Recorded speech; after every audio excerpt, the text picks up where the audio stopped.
Wheel trims are all done, glued and trimmed. So now we can move to our tail wheel, put that on. Tail wheel is on. So now that we got all the wheels done, only a couple things left to do, which is electronics and the front cowl. So I'm gonna do servos first, and I'll show you what I'll be using. So the servos that I'll be using are these. I'm not even gonna try and pronounce that. They're off Amazon. Metal Gear 9-gram servos. I'll probably switch these out eventually. I was just trying to do this as cheap as possible for now. So we got 4 of those. And then the motor and ESC is also off Amazon. There's the motor spec. It's a different prop mount than the one that comes with it. This one's a little better. The one that comes with it is one of those ones that when you tighten it down, it clamps itself. This one's got set screws, so it's a little nicer. And then a 40 amp ESC that comes with that motor. If you do end up using these servos, I recommend that you get this. This is a servo tester, pretty much. Plug a battery into there. You can plug in 4 servos at a time. And then you can manually turn them, or you can also put it on an auto cycling. I usually just charge the battery up, let it run for about 2 hours, just to make sure that all these servos are good. But I mean, if you're getting some high-end servos, I'm sure they'll probably be a little better and more reliable. Just a good thing to do. So for mounting the servos, you want the wire to be facing back. You can kind of see in there the channel that it goes through. So that way, and then your control horn, you want it facing out towards the tip of the wing. And then obviously it'd be the opposite on the other side, going that way. So we'll just fish these through into the fuselage, through the wing. So with the servos fished through, grab the hardware to mount those in. The kit does not come with the servo screws, so when you buy your servo, it should come with screws anyway. I thought that it did come with the screws, but I guess I was wrong, but that's okay. Make sure when you're tightening these screws, you don't go too crazy with them. There's not much for the threads to go into, and it's quite close to the edge. So just go to the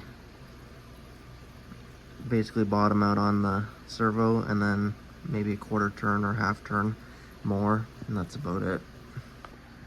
We'll get the elevator and rudder servo in now.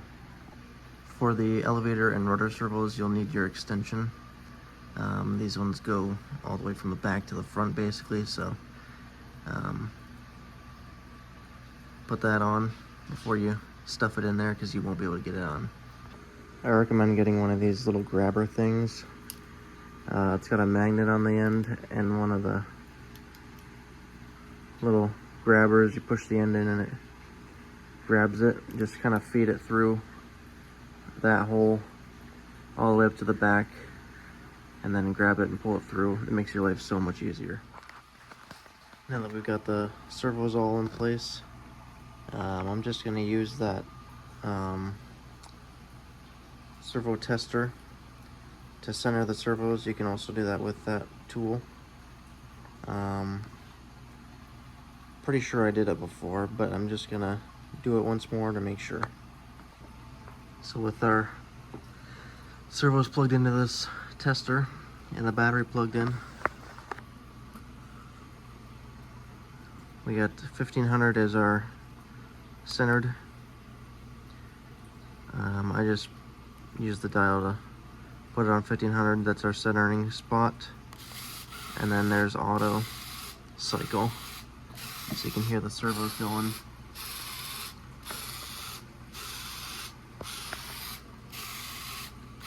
And then back to centered. So those are all good to go. Now we can unplug that and put our extensions on. The extensions will be in that bag, and then your other pieces will be in here.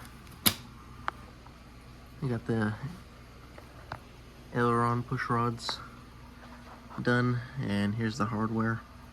So there's only one washer each, so I'll show you what I do with these. So this is the setup that I have. I got the one washer on the bolt head side of these. If there's a better way of doing this, then let me know, but this is the way that I figure would probably be the best. But I could be wrong. Just let me know in the comments if you have a better suggestion, and I'll try it out. Ailerons are fully installed now, so we can move on to the elevator and rudder. Okay, so here's the elevator side. That's how I got the nut and bolt set up. And then the rudder side, with the servos mounted, now we can move to the motor. Just mount it in, and then we can do the cowl. Also on the front of the motor box, there's the 4 little pinholes, guide holes, so you can line up your motor mount to those and screw it in. Kind of helps it start easier, and just gives you a good notification as to where you gotta put it. This is the hardware that you'll need. Just the 4 larger screws that are left in your baggie, and the 4 larger washers also. Motor's all mounted up. Now I can get my ESC in there. ESC's in. We're just gonna throw it in there for now until we figure out where we want everything. So now we can move on to mounting our cowl. So this part's a little bit annoying, but I'll show you my way of doing it. You might have another way of doing it, but I'll go over my way. I found it works pretty nice. Turns out pretty good, and it fit really well, so we'll get to that. So you're gonna want your hatch on for this part, and then you're gonna need your spinner and a prop. Got our spinner and hardware, and my prop. The prop I'm gonna be using is a 10x5. I might change it in the future, but that's just what I got for now. Just kind of slide your cowl on before you put your spinner on. Make sure that this is over top of your hatch. Now put your spinner and your prop on, and you can kind of maybe see where we're going here. Since your cowl is loose, you can kind of just move it around to make it fit nice and flush. Make sure that you've got room there so it's not rubbing. And then we can put the screws in, and I'll show you how I do the screws since you can't really see where to do it. There might be a better way to do it, but I'll just show you what I do. So I just gave myself a couple millimeters of room, probably about 2, maybe 3. It's all lined up, so now we can put the screws in. You're gonna need the last 4 screws in your baggie. or at least should be last 4 screws in your baggie. So I'll show you how to find where to put those in. You're gonna want a fairly bright flashlight. Basically what I do is just shine it through the cowl, and you can kind of see the shadow of where it is, and you can line it up through there, and do the same for the bottom. Position it in the right spot and you can find where it is. So that's what I do. Maybe there's a better way. Maybe you can mark it, I guess, before you put it on, but this way there's no visible markings on it from trying to find the spots. Cowl is fully done up. Lines don't line up perfectly, but honestly they're good enough for me.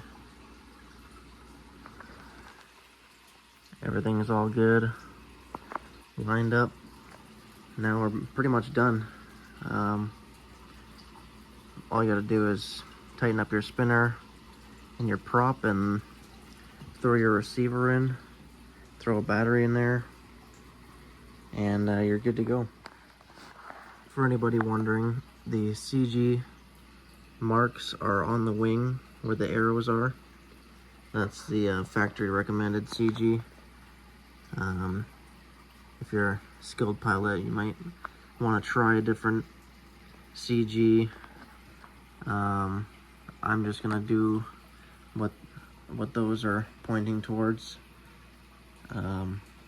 It worked fine for me, so I'm sure it would work fine for you.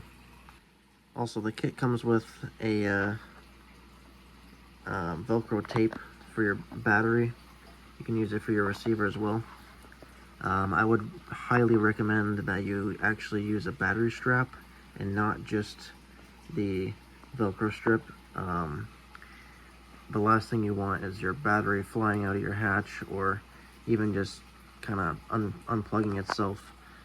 So very much recommend wrapping a strap around that to hold your battery down, and maybe even using the Velcro tape just to be safe.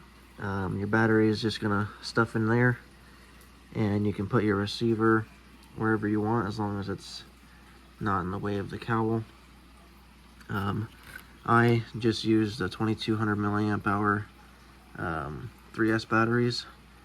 I can't remember exactly what the manufacturer recommends. I can put it in the description.